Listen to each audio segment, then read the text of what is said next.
이번 지방선거에 의원 시절 징계 전력이 있는 후보들이 또다시 출마했다는 사실 알고 계십니까? 심지어 본인의 권력을 악용하거나 성비위를 저지른 후보들까지 재출마했다는데요. 네, 연속 보도로 지방의회의 실태를 알리고 있는 YTN 기획탐사팀 신지원 기자 지금 스튜디오에 나와 있습니다. 신지원 기자님, 안녕하십니까? 네, 안녕하세요. 네, 와주셔서 감사합니다. 네. 연속 보도 어떤 내용으로 기획하고 취재하셨죠? 네, 이번에 그 유권자들이 주로 거대 양당을 중심으로 돌아가는 여의도 정치에 많이 익숙하실 텐데 예. 이번 지방선거에서만큼은 진짜 우리 동네 정치인, 우리 동네 정치를 조금 면면히 살펴보고 지역 정치에 좀 적극적으로 참여하시기를 바라는 마음에서 네. 유권자를 위해서 이런 기획을 보도하게 됐습니다. 네. 풀뿌리 민주주의라고 흔히 하잖아요. 네. 그 지방, 우리 동네, 우리 주민, 우리 마을을 위해서 일할 분들 상당히 중요하다는 의미라고 지금 말씀 주셨는데 그래서 쭉 전수조사를 해보셨잖아요. 네. 해보시니까 징계를 받은 의원들 총 몇 명이나 되죠? 네, 저희가 전수조사를 할 때 고려를 했던 게 이제 예비 후보자들까지 전수조사를 했어요. 왜냐하면 잠재적인 후보군이라고 생각을 했고 징계 따로, 전과 따로 이렇게 조사를 했는데 징계만 놓고 봤을 때는 이제 6회, 7회 지방 의원들을 합하면 총 8년간의 기간인데 그동안 그 200건 그런데 한 사람이 같은 해에만 3번 징계를 받은 경우 이렇게 중복된 경우가 있어서 동일인이 같은 기간에 3번의 징계를 받았다고요? 3번의 징계를 받기도 하고 뭐 제명됐다가 유야무야돼서 다시 복귀하고 다시 또 출석 정지 징계를 받고 이런 중복된 징계 사례들이 있어서 200건의 그 실제 징계를 받은 의원의 인원은 179명이었습니다. 건수는 200건인데 사람 수로는 179명이다. 예. 그 숫자가 꽤 많은 거 아닙니까? 그 사유들은 어떻게 지금 어떤 이유들로 징계를 받았습니까? 네, 지방의회에서 이제 징계 종류가 뭐 가볍게는 경고에서부터 이제 사과 그리고 출석 정지, 제명이 가장 이제 심각한 징계 처분인데 뭐 사례를 봤을 때 제명을 중심으로 보면 이제 국민 세금으로 외유성 출장을 갔다가 뭐 현지 가이드를 좀 폭행을 한다거나 보도됐었잖아요, 그 사건. 예, 그렇습니다. 그래서 보도했던 사건이 있고 또 경비원 갑질, 뭐 상습 폭언 그리고 1억 원 상당의 뇌물 수수를 해가지고 그러니까 제명 처분을 받은 사례들이 있고요. 또 공식 집계는 안 됐는데 이제 제명되기 전에 물러난 거죠. 그래서 사촌 여동생을 뭐 성폭행을 한다거나 공직선거법 위반으로 이제 벌금 100만 원형 이상 받아서 의원직이 이제 없어지면서 자동으로 이제 제명 절차를 받기 전에 이제 의원직에서 물러난 경우도 있었습니다. 아하. 뭐 말씀 들어보니까 이게 뭐 의원이나 정치 문제가 아니라 그냥 심각한 범죄 행위들을 한 범죄자들인데 이분들이 다시 선거 예비 후보가 됐다는 말씀이잖아요. 네. 좀 더 그 사례들 중에 좀 눈에 띄는 사례, 좀 중요한 사례 조금 몇 가지 좀 말씀해 주실까요? 네, 뭐 자극적인 사건들도 많지만 저희가 이번 지방선거 보도를 앞두고 집중을 했던 게 이제 이권 개입이었어요. 실제로 징계 건수 200건 중에 이제 분야별로 저희가 범주화를 했을 때 가장 많았던 게 이권 개입. 그러니까 자기의 그 차명 사업을 하면서 뭐 지방자치단체에서 하는 건설 사업을 차명으로 수주를 한다거나 아니면 친인척이 운영하는 회사에 공사를 몰아주기를 한다거나 이런 경우들이 좀 많았고 또 배우자 명의로 개발 예정 지역의 땅을 미리 매수를 해서 이런 게 논란이 되면서 또 징계 처분을 받은 사례들도 있었습니다. 네, 주로 부정부패, 권력의 사유화 이런 부분들을 짚어주셨네요. 네. 그 사건 자체가 어떤 뭐 자극적이나 이런 사건 말고요. 네. 그럼 이게 상당히 심각하고 이래서 됐나 싶은데 어떻게 가능합니까? 뭐 이게 친인척 같은 경우에 이게 사실 이제 그러니까 지방 의원들 중에서 건설 사업을 하던 사람들이 굉장히 많더라고요. 아무래도 그렇죠. 사업을 하면서 많은 사람들을 알게 되고 지역에서 뭐 토호 세력처럼 많은 사람들과 이제 비즈니스를 하다 보니까 소위 유지라고 하죠. 네, 영향력 맞습니다. 많고. 예, 그런 사람들이 이제 지방 의원에서 좀 의원으로 출마를 하는 경우들도 많고 그 건설 사업을 하던 사람들이 사업을 좀 활성화하기 위해서 지방 의원이 되는 경우도 있고 그렇게 됐을 때 이제 겸직이 안 되니까 뭐 바지 사장처럼 앉혀놓고 그 회사에서만 뭐 6건의 공사를 다 수주를 한 사례들이 있어. 그래서 실제로 1심에서 벌금 4,500만 원형을 받은 경우도 있었고요. 네. 그러니까 다는 아니겠지만 대다수가 그쪽에 원래 종사하던 사람이 처음부터 이 지방 의회 의원이 되거나 하면 유리할 테니까 아예 그걸 겨냥하고 노리고 의원이 됐다 이렇게 볼 수도 있는 사례들이 있네요. 그런 경우들도 있고 예. 이제 지방 의원이 되고 나서 청탁이나 이런 거를 받는 경우들도 있고요. 예. 네, 그리고 또 어떤 징계 사유들이 있습니까?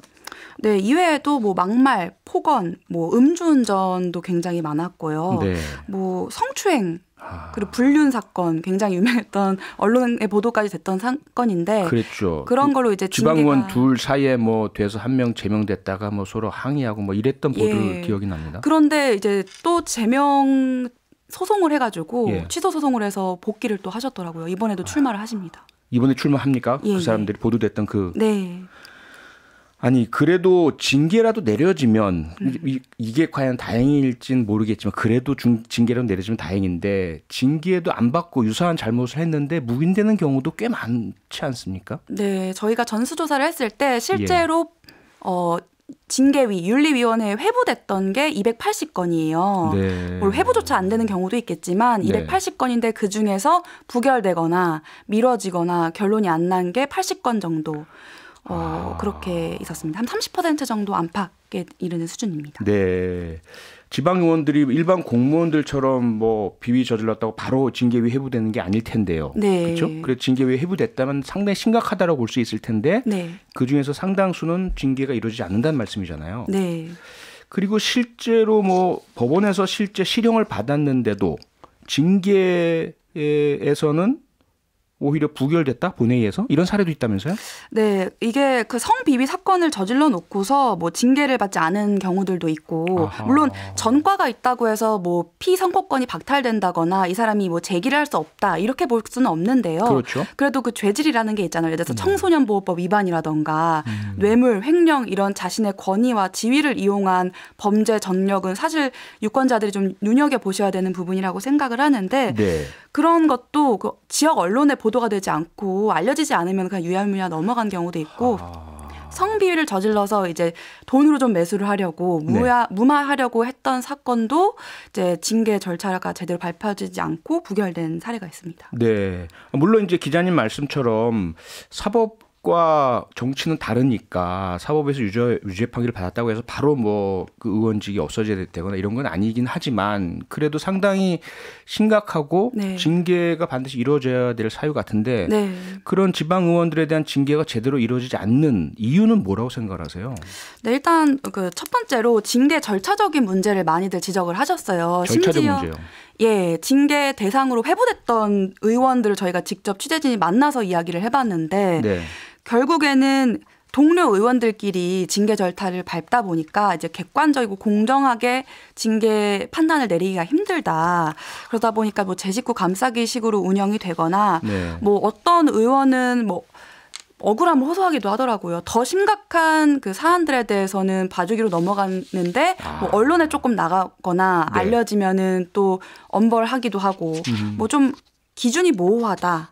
그리고 동료 의원에 대해서 아무래도 마음이 약해지는 경우들이 많은 것 같다. 이런 목소리가 내부에서도 나왔습니다. 그러니까 우선은 의원들끼리의 제 식구 감싸기가 문제고 두 번째는 자기가 잘못해서 징계를 받긴 하지만 나보다 더 심한 사람이 있는데 그 사람은 안 받고 왜 나만 반성하는 것보다는 좀 그렇게 받아들이는 경우도 있더라고요. 근데 예를 들어 국회를 보면요. 그래도 국회에서는 서로 간에 여야가 뭐 징계위원회 회부하고 하니까 드러나는데 지방의회는 그렇지는 않은가 봐요. 말씀 잘해주셨던 게 국회만 해도 이제 중앙 정치, 중앙당 중심으로 올라가다 보니까 의석수도 굉장히 많고 그래도 다양한 정당들이 나올 기미가 있는데 지방선거 같은 경우에는 한두 명 뽑고 뭐 소선구제 같은 경우가 있고 아니면은 정말 솔직하게 어떤 의원 후보자가 말하기를 술 몇 번 사면 된다. 뭐 이렇게까지 말하는 경우도 있었어요. 아이고, 어차피 주민들이 잘 모르시고. 그렇기 때문에 그 지방선거와 그 중앙 전국구 선거의 차이점이 분명히 있고 그렇기 때문에 서로 감시 견제해야 되는 이제 지방자치단체, 기초단체와 그 입법 권력인 지방의회가 제대로 견제가 안 되고 오히려 유착하는 그래서 군수한테 오히려 밑에 들어가가지고 사업 받으려고 하는 의원들도 있다. 이런 그런 증언까지 저희가 받은 상황입니다. 아이고. 그런데 그렇게 징계를 받은 그래도 의원들이 이번 지방선거에 출마를 한다는 거 아닙니까?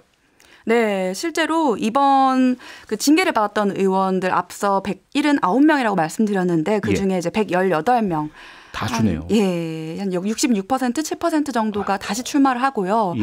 100명 이상이 정당의 공천을 받았더라고요. 정당의 공천을요? 네. 정당은 알고 공천 준 거 아닙니까? 뭐 심사 과정이 있으니까 당연히 보지 않았을까요? 그러다 보니까 이게 이 표현은 사실은 이렇게 적절하다고 생각되진 않는데 묻지마 공천 뭐 이런 비판이 나오고요. 검증 있으나 마나 아니냐 이런 상황 아닙니까? 사실 저희도 취재를 하면서 이번에 뭐 경선 과정에서 탈락한 이제 후보자 전직 의원은 4년간 내가 국회의원 심부름꾼 노릇만 하다가 정말 다 포기하고 고생을 했는데 이 국회의원들이 일주일 만에 다 결정해버리니까 너무 허무하더라. 이렇게 말을 하는 걸 듣고 저도 굉장히 놀랐는데요. 사실 이 부분에 있어서는 취재하면서 국회의원 출신이신 이제 사회자님 전 의원님께 좀 여쭤보고 싶은 궁금증이 들더라고요. 이게 실제로 지방 의원들과 국회의원, 중앙당의 국회의원들 관계가 어떤지 좀 궁금해지더라고요. 관계가 상당히 긴밀하고 중요하죠. 왜냐하면 지방의원들이 지역의 곳곳의 상황을 잘 알고요. 그다음에 시의 조례 또 군의 조례 만들고 하기 때문에 그것이 법과 조응해야 하고 당의 정책과 맞아야 하기 때문에 긴밀한 협력 관계이죠. 그리고 그걸 잘해야 되고요. 그런데 그게 잘 안 될 경우에 지방의원들은 국회의원을 위한 그런 뭐 표 모으기나 이런 역할 지역에서의 어떤 역할들을 해주고 그 대가로 또 국회의원은 지방의원의 공천을 책임져주고 이렇게 되면 사실 상당히 잘못된 관계로 흘러가게 될 우려가 또 있고요. 제가 경험해 본 바는 그렇습니다. 이게 뭐 좀 객관적이고 투명했으면 좋겠다. 맞아요. 근데 약간 암암리에 진행되니까 전혀 예측을 못하다가 정말 황당하다 이런 입장도 있었어서.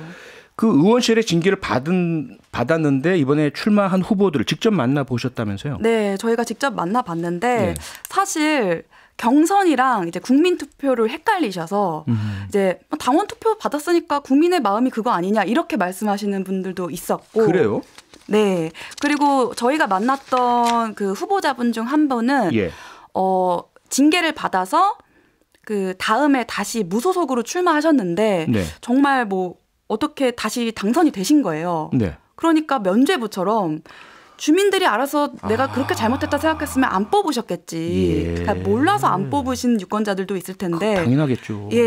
근데 나 그런데 다시 나왔는데 됐지 않냐. 나는 검증된 인재다라고 당당하게 말씀하시는 분들도 있어서 사실 그 부분에 있어서 정말 유권자들이 제대로 보고 뽑으셔야겠구나 많이 느꼈습니다. 저희한테 어떻게 보면 책임 전가를 하는 거니까요. 그러네요.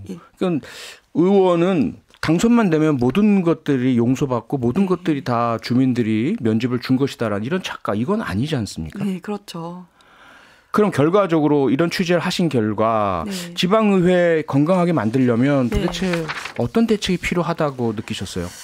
일단 지금 현재 이번 8회 지방선거 때부터 그 일부 그 기초의원 선거에 있어서는 중대선거구제가 도입이 되는데요. 네, 그렇죠. 그 부분을 전문가분들도 그렇고 시민단체에서도 많이 말씀을 하시더라고요. 근데 30곳 그 기초 의회 선거에서만 0.03%에 불과하더라고요, 이번에. 0.03%요? 예, 기초만요. 기초만 광역이랑 뭐 다 따지면 더 숫자가 낮아질 텐데.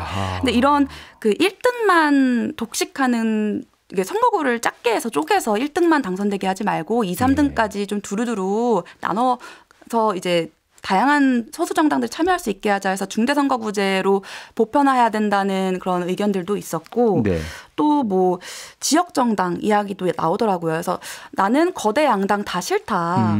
근데 뽑을 사람이 없으니까 이 사람 뽑는 거다 하는 주민들이 그리고 정말 우리 지역에서 이름을 걸고 우리 동네 이름을 걸고 나온 정당에서 한번 관심을 가질 수 있는 계기를 좀 줘야 되지 않을까. 이거는 현재 정당법에 의해서 정식 출마가 어려운데 이런 부분도 고려해야 된다라는 제도적 개선을 말씀해 주신 분들도 있었고요.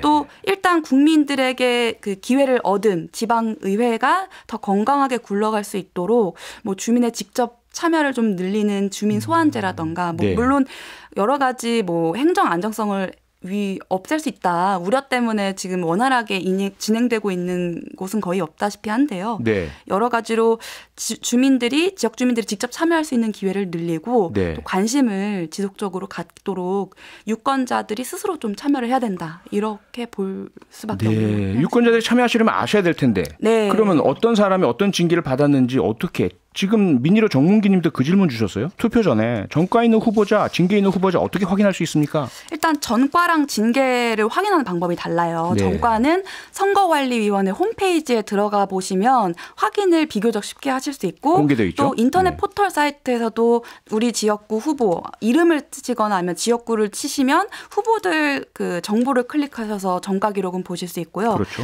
다만 징계 기록을 좀 확인하시기가 복잡해요. 정보 공개 청구를 하시거나 그래요. 아니면 지역구 뭐 의회나 이런 지방의회 홈페이지에 그 윤리 회의록 네. 회의록을 직접 검색하셔서 보셔야 되는데 그 어떻게 주민들이 다 볼 수 그렇죠. 그래서 기사 검색을 통해서 접하시는 게 아무래도 좀 클 것 같습니다. 언론의 역할이 크네요. 네. 네, 그럼 오늘 말씀 여기까지 듣겠습니다. 지금까지 YTN 기획탐사팀 신지원 기자였습니다. 수고하셨습니다. 네, 감사합니다. 평일 저녁 6시 5분에 여러분을 찾아갑니다. MBC 라디오 표창원의 뉴스 하이킥.